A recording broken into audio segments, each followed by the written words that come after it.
Okay, Maura. So I have the gives to get up on the screen. So if you want to just walk us through this, that would be great. How do I do it? Okay, so the first thing you want to do, I prefer the carousel process where you take those 4 questions, put them on ChartPack, and put them in different areas of a classroom or the room that you're working in. Divide the folks up into 4 groups and have one person elect to be a scribe. Prior to this, you explain a brainstorming process and the importance of brainstorming. And then you send them to each question and have them brainstorm answers, and you facilitate movement through each question so that all groups have the opportunity to provide answers to every question on the ChartPack. Then, full stop, whole class, you read through each one. So as the teacher, I would read the question, and then I would have a volunteer read the answers. And if anyone had any questions, I'd stop and say, does anyone have any questions for clarification? If someone had a question, I would tell the class ahead of time, we're going to go directly to the person who provided that answer to give the answer. And we'd go through all 4 questions and ensure common understanding and clarity of understanding of what people want, what students want from our 7th and 8th grade English class. Or language arts class. From there, I would then have on ChartPack a list of the units that I was going to teach. And I would say, here's what I'm planned and prepared to teach. Here's what the state needs me to teach you. Here's what our school district needs me to teach you. Here are the main concepts and the main skills I'm going to provide to you. And I'd read them through, full stop. Anyone have any questions? And I'd answer questions. And then I'd say, that's a lot. All of the things that you want. Oh, one piece. After I went through all of the things that they asked for in the carousel questions, I would circle anything I couldn't give. So let's imagine an 8th grade English class, and they might say, we work for 1 day a week, but the other 4 days a week we play. And so I'd circle that and I'd say, I can't do that. It's not within my contract and it's not. And I just circle it and move on. So now move forward to, I've dropped my curriculum and explained it to them. I say, that's a lot in our year that we want to get through. What are you willing to give in order to get all of that? And I'd wait and I'd write their answers down, and they'd popcorn answers. And I'd just write all their answers down. I would ask questions. If there were things I didn't understand, I'd provide other kids to give other kids the opportunity to ask questions. And then I'd move over to a pre-prepared list of what I'm willing to give as a teacher. And here you give the things that you give as a teacher: care and concern, open to feedback, fun, my expertise, patience, flexibility.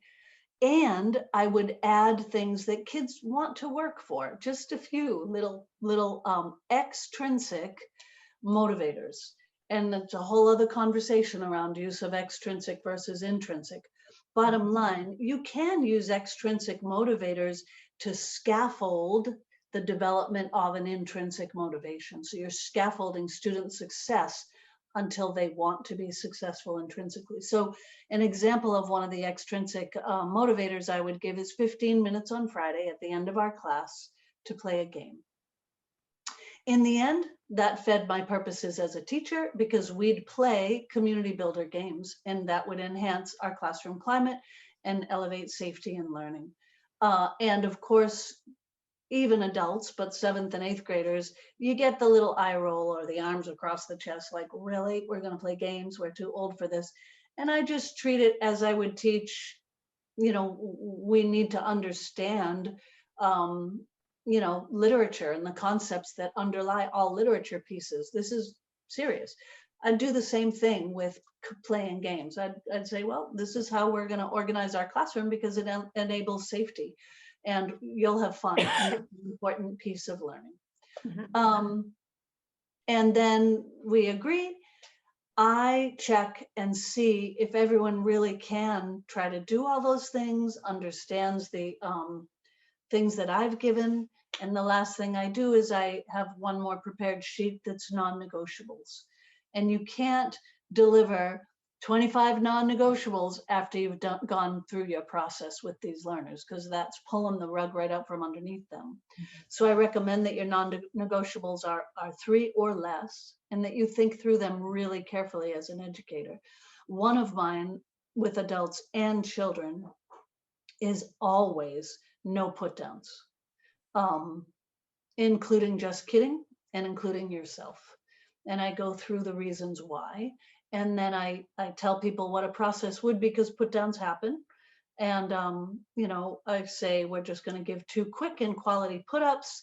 It's not going to take a lot of our time. I'll help you. Others can help you. And within a week and a half, it's gone. It's eliminated from the classroom. So that's the process,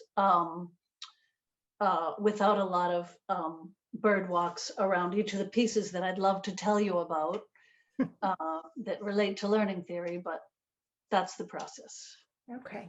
So I'm curious if you could share a little bit more about your non-negotiables, because I think that would be helpful for folks to figure out, should I include this? Should I not include it? Because I've definitely seen, especially beginning teachers or people who are beginning with this kind of a method, get to their non-negotiables, and it's just the class rules that if they hadn't done this process, they have, a list of 12 rules, including like, bring all your materials to class every day, listen when I'm giving instructions, some of which is redundant to what's already come up in the conversation, but it really changes the energy around the shared community. So what are your, I don't know if you have a litmus test or a bright line that lets you know, like, nah, I can facilitate to this instead of presenting it as a non-negotiable.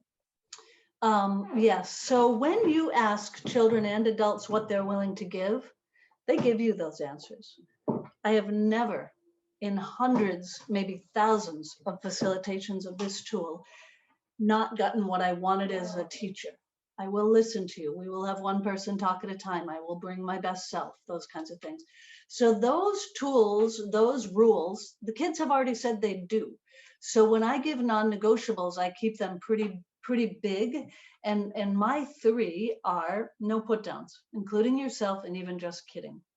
My second one is respect for the varied learning process that every individual needs to take in our classroom, or something like that.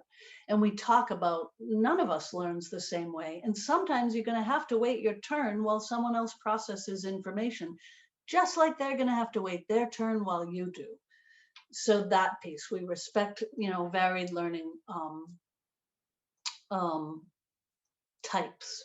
And then the last one is be honest about who you are as a learner, which gives kids I'll stop and say, you're going to make mistakes. I'm going to make mistakes. That's okay.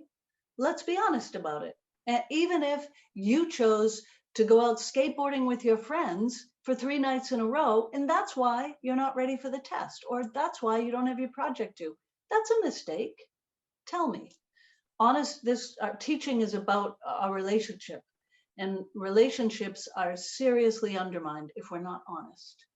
So those are kind of my top 3. I use them with adults and children, and the phrasing is not the same every time, because I'm generally an East. We're thinking about compass points, although I've changed a ton over time. But anyway. We all have. So a couple more questions about timing, both about when do you do this? Is this a first day of school activity? Is this a 5th day of school activity? Is it the very first thing you do if you're working with adults? And then also, how long does this take if I'm doing this, with, let's just say generally? Okay. In terms of timing, it is the first thing I do. Introductions, here we are, and I move right into this. In part because there is no foundation without this, and in part because it's the power of the primacy effect, that the first impressions. It really sets a tone immediately that this is not what you've experienced for children in the past. So I do it first thing. And, you know, depending on your class, your facilitation strategies, I devote one 50-minute class period to it. And I have to facilitate tightly, and I have to know my stuff. Maybe it would take 2 class periods for someone who's just beginning, and figure out at what point do you want to stop and start. And with adults, I can do it in less time, about 45 minutes. But those of you who are critical skills teachers and who have been in a critical skills institute, the value of processing and debriefing and reflecting. That 45-minute or 50-minute time frame, it doesn't include reflecting after. It doesn't include circle up. What did we just do? What does that mean for you? That kind of thing. It's just the facilitation of the tool. Mm-hmm. Can I say one more thing about the gives to get? Mm-hmm. Not the gives to get. Yeah, like what are you willing to give to get all of that? I have some key things that I request if I don't see them on the chart pack that kids give me. One is risk. And I go through talking about what risk means to individuals and why it's important to the learning process. And the other one is feedback, both positive and growth to others in the classroom and me. So those two I always have in my back pocket, and I explain why, because that's how we learn. And it relates back into that relationship piece. We need to be able to give each other feedback to learn and grow. Okay. So then one other question, I promise this is my last one, though I have 1,000. This is the last one because, you know, time and all that. So I come into a classroom and let's say this is new for me. This is a new approach to teaching. My kids have not had a lot of experience or any experience with stuff like this. I'm in a pretty traditional school. And I start this and my kids just flat refuse. They just won't. Or the adults look at me like, what are you, nuts? And they either get up in a very sort of grumpy way, or they don't get up at all. They just won't. What do I do? Okay. I know that question from a beginning teacher. And I will say probably thousands of facilitations, it has never happened. However, if it were to happen, one scaffold you can put in place before you do this is to talk and use the tool quality conversations or quality audience, so that people begin to start to understand what it means to work in a small group and start to recognize that the expectation is we are going to work together here, and you give them an algorithm for how. Mm-hmm. So that's actually a social emotional learning evidence-based practice. And now off the top of my head and just using my own expertise, if my children or adults refused, I would say, okay, I understand you're not ready for that. That's okay. Let me shift and I'll tell you a little bit about our class and the ways in which I'm going to teach. And then I'd probably move to, direct instruction. Here's what we're going to do, turn and talk, mm-hmm. and then see if I can ease them back into the tool. So you'd sort of drop down to that, giving the pre-prepared course content sheet or syllabus part. Yeah. Yeah. And then maybe, so you might end up doing the whole thing, but you would do it maybe in a different order, or maybe have them answer the questions with, like, that's probably why they think pair share is in here, because if people are really uncomfortable, if you have them just turn to a partner at their table or just talk at their table, I find that there's something, when people feel uncomfortable getting up and moving around, when the kinesthetic feels too risky, if I let them stay put and have the exact same conversation to start with at their table, and then ask them to just move to another table. I've seen you do this where instead of having the chart pack on the wall, you actually lay it on their tables and close it and have them start by opening. I always wondered if that was an intentional thing or if it was just, oh, I forgot tape. It actually, at times that has been intentional based on the questions of the carousel. So outside of the contract, if we're asking some really in-depth questions, I like to have them sitting down so that they recognize that this is more of a conversation as opposed to a brainstorm, throw it up there. Yeah. But if it happened during a contract session like this, it was because I forgot tape. Reference East. Well, thank you very much. This was really interesting. I have a billion other questions, but we'll save them for another time. I think this is really helpful. I think people are going to appreciate this tool, and hopefully we'll get a lot of feedback from folks that they've used it and it's been just as effective for them as it's been for us. So I thank hope you so very much. too. Yeah, it's a great tool. Okay, thank you. Thanks, Laura.